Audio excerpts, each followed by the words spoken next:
I think what's important is that those who, all of us who represent local people, need to understand what everybody's priority is and how we can work together. In essence, of course, we perhaps don't always row that proverbial boat in the same direction, but that would be my thought, is that sense of collaboration. Over the last 3.5 years, I've had the opportunity, of course, to meet pretty much every local politician. And for those of you out there listening that I haven't met, I apologize for that. But I think it's incredibly important that we understand what each of the roles is from every level of government, and then understand what the priorities are and how we can support each other in doing that for making this a better place to live. That's the overall goal, for sure. I thought it was interesting, the mayor, in thanking you for your presentation, made kind of a gentle reference to the fact that they're always looking for federal government support for projects, and infrastructure projects in particular, the big expensive ones, and he was kind of plugging in there. I think you at one point said something about the current government that holds the purse strings doesn't actually confide or consult you. I thought that was kind of good for a laugh. Well, it's sadly not funny, but just true. So it becomes difficult, when you're part of the opposition. You have to point out some of the folly of government policy and government spending. That is our actual job as His Majesty's loyal opposition, is to hold the government to account. That's the way we need to do it, which perhaps flies in direct contravention to the thought for the day that you had, pointing out the mistakes of others. But that being said, that is the Westminster style of government that we have. That's the job of the loyal opposition, is to hold that government to account. Well, just to be more precise, I wasn't saying pointing out the mistakes of others. I was saying blaming others. Blaming others. That's a cop-out, generally speaking, everywhere, to put blame on people when, in fact, you might have to look in the mirror yourself. And I'm not referring to you personally or politically when I say that. But, I mentioned the what I thought to be unusual presentation. I don't mean what you said was unusual. Just being there, I don't recall a politician doing that. But having said that, being there, the first thing I thought of, well, why not? Why not get your oar in and tell them what you're up to and do a little politicking? And of course, as you made your presentation without any notes whatsoever, and freely and very smoothly, I realized how you have become so well practiced at talking about the key issues that are indeed key election issues, that you're in full campaign mode right now. And that's not a bad thing, because we know we're headed into an election for certain. And in fact, it's already underway unofficially. But you hit all those spots. You gave them a chance to ask questions and suggestions to you and so on. There seemed to be a very close-knit camaraderie there from the council. There seemed to be a sympathetic and even empathetic audience. Did you get that same sense? Well, I think that the good part about it is, Bill, is that every politician municipally and provincially that I've had the opportunity to work with over the last 3.5 years really gets out there now and talks to everybody who's affected by the current climate that we live in, and understanding very clearly that cost of living, as I said last night, cost of living, and cost of living are the top three things on the minds of the folks that we represent. And once people begin to realize that, then they also begin to say, okay, well, how are we going to fix that? Okay, well, we need to look at things like the housing crisis. That needs to change. Crime needs to change. And when we have that opportunity to interface directly with Mr. and Mrs. Everyday person in Cumberland, Colchester, then we know. When we fill up our car with gas and realize that it's $1.65 a liter, and boy, it makes you just sick to think of the cost. And then you begin to say, okay, well, how do we heat our homes? How much does that cost? How has that gone up in the last 20 years? How does it affect those of us who live rurally? Most specifically, because we have to drive to get places, whether if you're fortunate enough to have a a physician, you have to drive to get there. You have to drive to get your groceries. I was in Amherst yesterday, and a gentleman I was speaking to there, he was from the Port Groville area, and said, boy, we have to come here. We got some stuff we need to get done in Amherst. We try to, make multiple things that we need to get done, whether it's foot care and groceries, et cetera, et cetera. So people are aware, and they know that it's cost of living. And when we all talk the same language and have the same goals of how do we improve that for our local folks, then we'll actually be able to accomplish things. It's interesting, too, that the fact that you were there and county council is empowered by the province, that is to say that the municipalities are given life by provincial legislation. We saw, in many ways, in action the three levels of government that we have in Canada. And it has always been said that you may or may not like this, but it's always been said that it's the county council, it's the municipal level of politics that is the most accountable. And by that, they're not talking about, the most sincere or the most honest or any of that kind of stuff. It has to do with the fact that you work in Ottawa, a sufficiently safe distance away to really hide if you wanted to. And of course, Tory Rushton works in Halifax. Now, we all know you both also travel extensively in your electoral district, but he works in Halifax at the legislature. And the reason the municipal level of politics is regarded as the most accountable is simply because you know where they live. And you can bump into them at, as you say, at the gas station, at the grocery store, walking down the street. And so they can't really hide because they live among us, and they are accountable. And we see oftentimes a confusion, perhaps an intentional mixing of the policies and or the issues, that people will come to them to complain about something that might, in fact, be in your bailiwick. We saw in the provincial election campaign a federal issue, the carbon tax, that became a central point in the provincial campaign. We tend to mix the issues and the items right across the board these days. Do you find that that's right, wrong, or confusing, or what? Well, I don't want to stroke your ego too much, but I do think you're right that oftentimes it's difficult for everyday people to understand who is responsible for what. There's potentially overlap, and of course that creates confusion. There's the ongoing blame game, which creates confusion.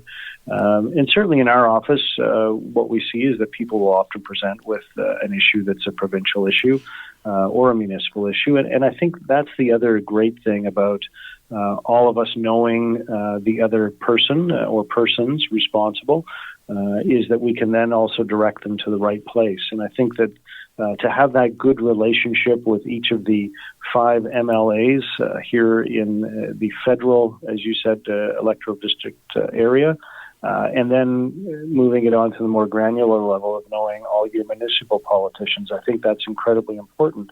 At least it is for me. And I think the only thing I would add to what you said, because I do agree with you, is there's a financial accountability that, as you well know, occurs at the municipal level that doesn't occur at provincial and federal levels, is that municipalities are not to run deficits and carry debt forward with them. And that creates a more acute accountability on a regular basis to say, no, just like you or myself would, we have to be fiscally responsible inside our own budgets, and that accountability makes it much more acute. And I think the only thing I would add is that for folks like myself or Ayman Truro today, Minister Ritzy, we do this job full time, and municipal councillors are certainly not paid at a full time rate, even though many of them work their regular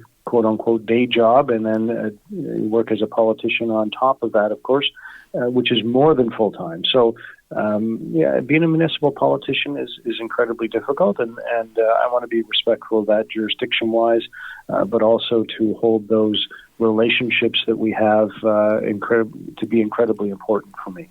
Now, speaking of you work in Ottawa, these days, of course, you don't. The Parliament is prorogued, and one wonders then, what is your job when Parliament's not sitting, especially in a prorogued Parliament, because, of course, it's only going to come back in order to dissolve, or at least we assume so. What is your job when things come kind of to a standstill like that? Well, that's. I'm glad you asked me that question, folks. We didn't rehearse this beforehand, but that being said, I look at Monday and Tuesday this week. I was at the Nova Scotia Forestry Atlantic Annual General Meeting, and understanding the direction forestry is going in our province. Understanding the effect of potential tariffs from the United States on softwood lumber, looking at new projects that they're working on in terms of what to do with low-grade wood fiber. And as you know, here in our local area, the importance of forestry cannot be understated. We have a long history, of course, in Nova Scotia of fishing, farming, and forestry. Those things are certainly incredibly important. So how do we improve that economically and make sure that that's a viable industry here in Nova Scotia? Have stakeholder meetings. I started with a breakfast this morning, for instance. I still have regular contact with inside the Conservative Party with the what we call our priorities and planning group, continuing on with those decisions to be made, looking at policies, understanding what our responses are to policies that are being considered by the Liberals, looking at things, announcements that we've made in terms of treating those who possess more than 40 milligrams of fentanyl as murderers, because we believe that that's what they are.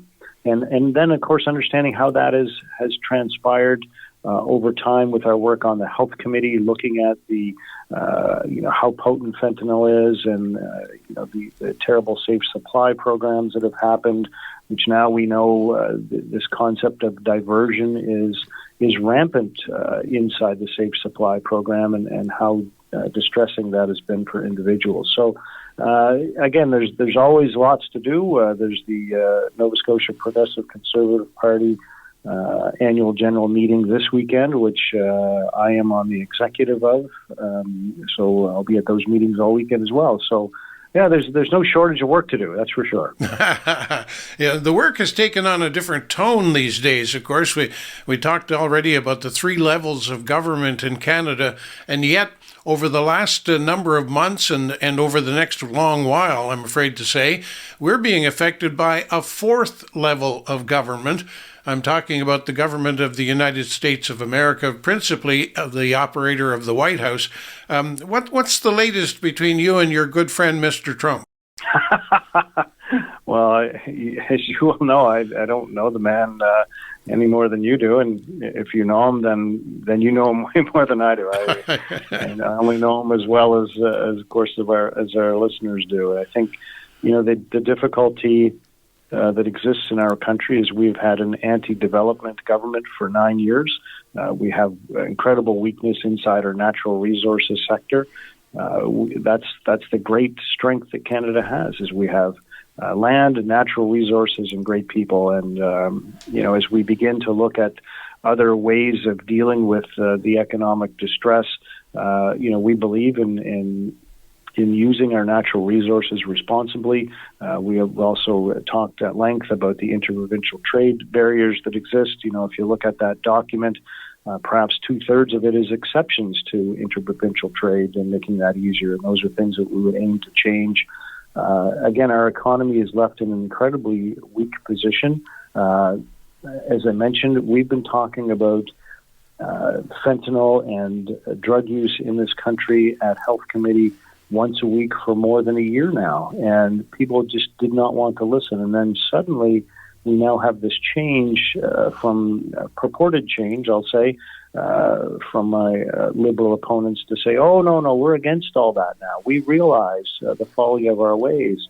When I look at the folks standing behind their candidates, especially Ms. Freeland and Mr. Carney, those are the same folks that had an opportunity to use their voice over the last 9 years, and they refused to do so. I think that's shameful that they stood in the back, sat on their hands, and didn't speak up. And now we're in this incredible mess where, sadly, all of you out there know that I was in the military for 9 years, very proudly served our country. The military's in a mess, and our borders are in a mess, and our economy's in a mess. And these folks now want to say that they have the answer. It's shameful. Shameful. Why have they been sitting on their hands for 9 years? And Bill, I'll end my rant there. I apologize for, I welcome for being it. forceful about that, but it's unacceptable. I welcome it because I think we all share your view in a lot of these issues. And the last thing I want to say about Mr. Trump is nothing. But I do think that with every challenge, there's an opportunity. And I think the opportunity that's brought to us by his challenge is to think internal, to think Canada, to think interprovincial, to think as one, an opportunity we have, and it seems to be being seized by the provincial leaders and the current Prime Minister, and I know would be seized by you. We can do a whole lot more as Canada if we think as one. I know you agree, I'm sure. Absolutely, and I think beyond that, Bill, we need to look at European markets. We are ideally positioned here in Nova Scotia to have increased ties with the European Union. We need to look at how we can harmonize our regulations to improve our exports to the European Union. For instance, in terms of medications, Canada is a tiny market for medications. We're probably less than 2% of the world market. Well, if we had regulatory harmonization with the EU, then the likelihood of being considered part of a much larger market and having newer, innovative medications being available to all Canadians will be one of those benefits of that. The current Prime Minister, of course, said there was no case for natural gas going to Europe. We know now that they're crying for that, and continuing on with all of those export ideas with the great harbors and people and opportunity and natural resources that we have here in Nova Scotia. We have perhaps a generational opportunity coming up for all of us to change our economy here and to make it prosperous for every Nova Scotian. I think that's exciting.